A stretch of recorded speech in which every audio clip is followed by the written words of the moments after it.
नहीं आया था यार, क्या बात कर रहे सर, हैं?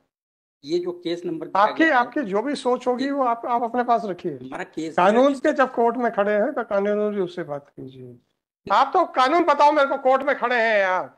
आपने किस प्रावधान में आप मुकदमा हार जाने के बाद उसी कोर्ट में दोबारा दरखास्त लगाई? हाँ, जी सर, रिकॉर्ड आ गया। माननीय न्यायालय, जी बताएं। इस केस में पिछले बार के हियरिंग में हम्म पिछले बार के हियरिंग में जो है, हम्म, सेंट्रल गवर्नमेंट इंडस्ट्रियल ट्राइब्यूनल कम लेबर कोर्ट जबलपुर से रिकॉर्ड मंगाया आ गया गया। था। तो उस केस में हमारे वहाँ जो मैं पिटीशन दिया था उसको डिसमिस कर दिया गया है। किस आधार पे? कोई भी आधार केस को रजिस्टर भी नहीं किया गया, न पार्टी को बुलाया गया ऐसा। हम्म वो बताना। डिसमिसल ऑर्डर उनका है पेज 32 पर। पार्टी को नहीं बुलाया गया? नहीं बुलाया गया। नोटिस नहीं जारी किया गया? नहीं, और केस भी रजिस्टर एक नहीं। सेकंड मेरे भाई। केस भी रजिस्टर नहीं जय किया गया। शांति, थोड़ा सा रुकिए।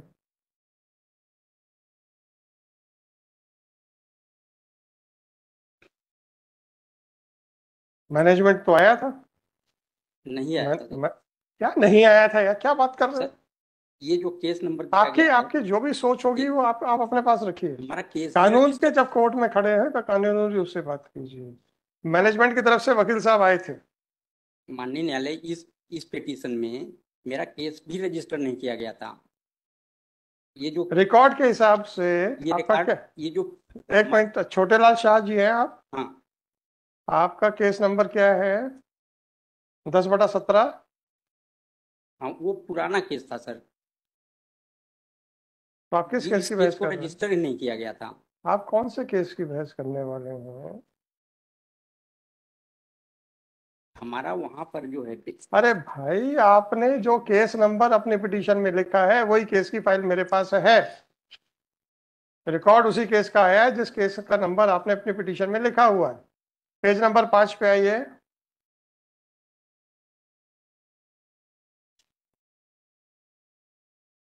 ये कौन सा पुराना केस आ गया?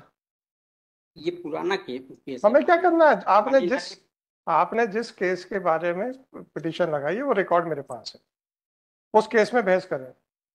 माननीय न्यायालय में एक पिटीशन दिया था वहां पर, डेटेड, इसमें लिखा है किस तारीख को दिया था?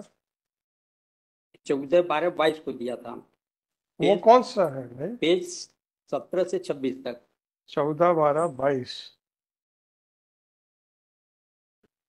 17 से 26 तक। एक सेकंड रुक जाइए।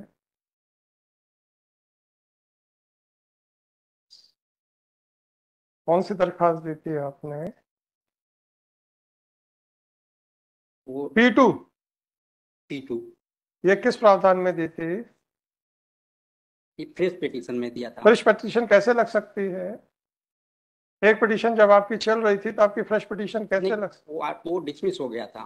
कब डिसमिस हुआ था? वो डिसमिस हुआ था हम्म 17/10/22 को। केस नंबर, 17/10/22 को। हाँ, वो आदेश का है 17/10/22 का? वो आदेश है 12 से 16 तक में है पेज नंबर। 12 से 16। 17/10/22 को आपका खारिज हो गया। फिर आपने ये P2 में क्या लगा दिया था? P2 में मैं फ्रेश पिटीशन लगाया था। फ्रेश पिटीशन कैसे लग सकती है? अब लगाया था, हम पिछला कोई भी हमने डिमांड नहीं किया था। आपने और कुछ वहां रिव्यू पे बदतमीजी की थी ऐसा आदेश में लिखा हुआ है। और रिव्यू पिटीशन मान करके आपने कुछ बदतमीजी की थी ऐसा आदेश में लिखा हुआ है। नहीं लिखा मिले। हुआ है।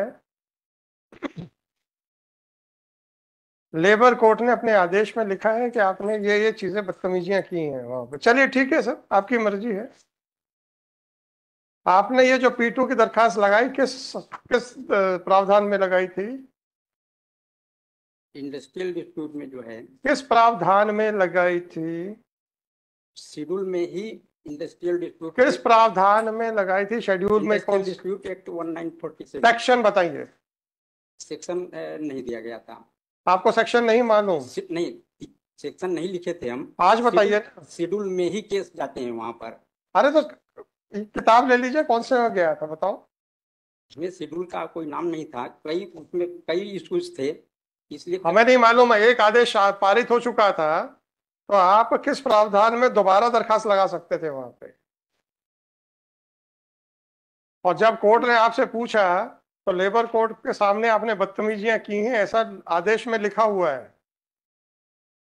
मैं इस पिटीशन को इस कैपेसिटी से लगाया था। किस कैपेसिटी में लगाए थे? I above named petitioner submit as under in the capacity of active responsible in unpaid। अरे छोड़िए साहब, अपने आप को सर्टिफिकेट वहां से हार गए थे, तो किस प्रावधान के तहत आप दोबारा वहां चले गए थे? दोबारा मैं इस प्रावधान के अंतर्गत गया कि मैं लॉफुल एंड लीगल इंक्वायरी का कमेटी का मेंबर हूं। मैं कुछ भी हो, अगर आपको उस आदेश से आपको संतुष्टि नहीं थी तो आपने उसकी अपील क्यों नहीं की? आप वहां पे किस प्रावधान में दोबारा गए और फिर वहां किस प्रावधान में बदतमीजियां कर रहे थे, ऐसा आदेश लिख रखा है कोर्ट ने।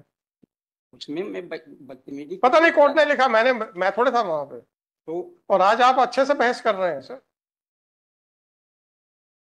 कोर्ट ने लिखा है कि न्यायालय है कि फलाना है कि ढमका है, ऐसा ऐसा कुछ बोला है आपने। राइट, कोई बात नहीं।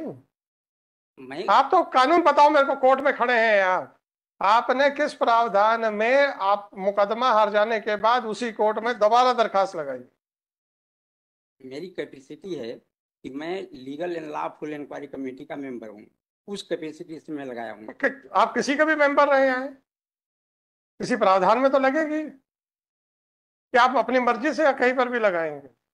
अब inquiry committee whatever it is प्रावधान है। सॉरी सर, संविधान सुन लिया मैंने, 311 के अंतर्गत मैं सुन लिया मैंने। आपसे जब आईडी एक्ट का सेक्शन पूछ रहा हूं, नहीं बता रहे हैं आप, मैं क्या करूं? हमारी कैपेसिटी है। हो गया सर, कानून बताइए, मुझे कैपेसिटी नहीं चाहिए। संविधान की मुझे कैपेसिटी नहीं चाहिए, मैंने आपका लोकस नहीं पूछा है, मैंने आवेदन पेश करने के अधिकारों के बारे में बात नहीं की है। आप अपने अधिकारों की बात मत कीजिए। आपसे पूछा किस प्रावधान में लगाया है, मैंने ये नहीं कहा कि आपको आवेदन लगाने का अधिकार नहीं था। मैंने आपसे पूछा है कि आपने किस प्रावधान में लगाया है। एक बार जब आप हार गए थे तब आपने किस प्रावधान में दोबारा लगा दिया? उसी कोर्ट अंडर शेड्यूल ही केसेस जाते हैं। हैं, हमारा भी केस। अच्छा हो गया सर, मैं खुद देख गया था वहां। मैं देख लूंगा सर, मैं देख लूंगा। मुझे अगर लगेगा कि आपका कोई प्रावधान के अंदर ठीक लगाया था तो फिर हम करेंगे, और अगर आपको कोई अधिकार नहीं था दोबारा लगाने का तो फिर देखते हैं।